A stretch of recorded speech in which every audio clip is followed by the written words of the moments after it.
আমি দ্বিতীয় শ্রেণীতে পড়ি। আমি একটি গল্প বলছি। আমার গল্পের নাম বাঘ ও শিয়াল। এক বনে এক শিয়াল ছিল। সে কয়েকদিন ধরে না খেতে পেয়ে প্রায় মরা মরা। সে পথে ধার দিয়ে যাচ্ছিল। যেতে যেতে ভাবছিল, আমি কয়েকদিন ধরে না খেতে পেয়ে এতই দুর্বল হয়ে পড়েছি যে আমার পক্ষে শিকার করা সম্ভব নয়। এমনকি শিকারগুলো চালাক হয়ে গেছে আজকাল, কিছুতেই ধরা যায় না। আর এই দুর্বল শরীরে কি করে ধরবো এই ভাবছিল, আর মনটা ভার করে পথ ধরে হাঁটছিল। হাঁটতে হাঁটতে হঠাৎ তার নাকে রুটি ও মাংসের গন্ধ। সে যতটা সম্ভব দ্রুত ছুটে গেল। গন্ধটা যেখান থেকে আসছে গিয়ে দেখে একটি গাছের কোটরের মধ্যে কিছু রুটি ও মাংসের টুকরা রাখা। শিয়াল আশেপাশে তাকিয়ে দেখলো কয়েকটি রাখাল মাঠে মেষ চড়াচ্ছে। সে বুঝতে পারলো খাবারগুলো রাখা, কিন্তু শিয়ালের পেটে তখন চড়মনে খিদের জ্বালা আর সহ্য হচ্ছিল না। সে কোটরের মধ্যে ঢুকে গপ গপ করে সবগুলো খাবার খেতে লাগলো। এভাবে খেতে খেতে শিয়ালের পেট হয়ে গেল ঢোল। খেতে খেতে যখন আর পেটের জায়গা নেই, সে ভাবলো, যাক, খাবারটা খুব মজার ছিল, এবার তাহলে এখান থেকে বের হই। কিন্তু চাইলে কি আর বের হওয়া যায়?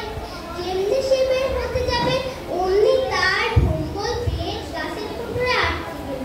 অনেক চেষ্টা করেও আর বের হতে পারলো না। শেষে নিরুপায় হয়ে কাঁদতে লাগলো আর ভয় হতে লাগলো, এই যদি রাখাল বালকরা ফিরে আসে, ফিরে এসে তাকে দেখে, তাকে আর আস্ত রাখবে, নির্ঘাত তাকে মেরে ফেলবে। সে এটা ভেবে আরো জোরে জোরে কাঁদতে লাগলো। সেই সময় বনের পথ ধরে একটি বাঘ যাচ্ছিল। হঠাৎ সে কান্নার শব্দ শুনতে পেল, গিয়ে দেখলো শিয়াল কান্না করছে। বাঘ শিয়ালকে বলল, কি ব্যাপার শিয়াল ভাইয়া, তুমি কাঁদছো কেন? কি হয়েছে তোমার? আর বলো না মামা, খিদের জ্বালায় মরতে বসেছিলাম। অবশেষে এই কোটরের মধ্যে কিছু খাবার পেয়ে তাই খাচ্ছিলাম।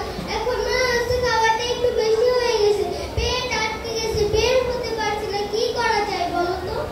এতে আর চিন্তা করার কি আছে ভাইয়া, কিছুক্ষণ অপেক্ষা করো।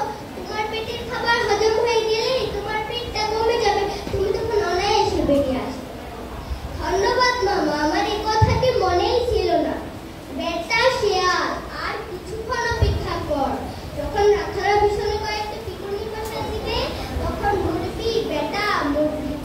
এই বলে বাঘ চলে গেল। বোকা শিয়াল পড়ে থাকলো গাছের কোটরে।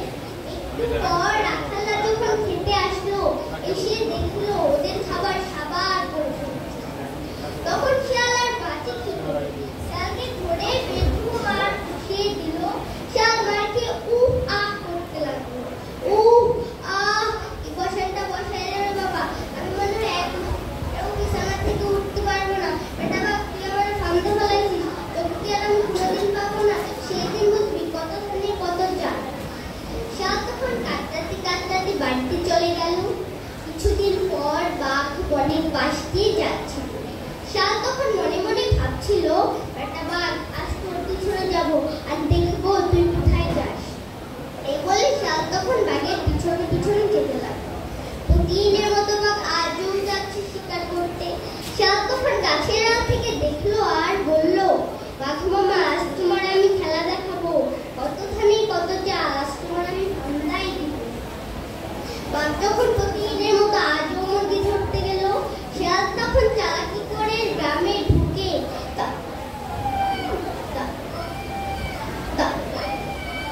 শিয়ালের ডাক শুনে গ্রামের লোকেরা টের পেল আর বাঘকে দিল দৌড়ানি। বাঘকে ধরে বেধু মার বসিয়ে দিল। বাঘ মার খেয়ে খুব আগ করতে করতে বনে ঢুকল। বাঘকে দেখেই শিয়াল গাছের আড়াল থেকে বের হলো। শিয়াল বাঘকে বলল, কি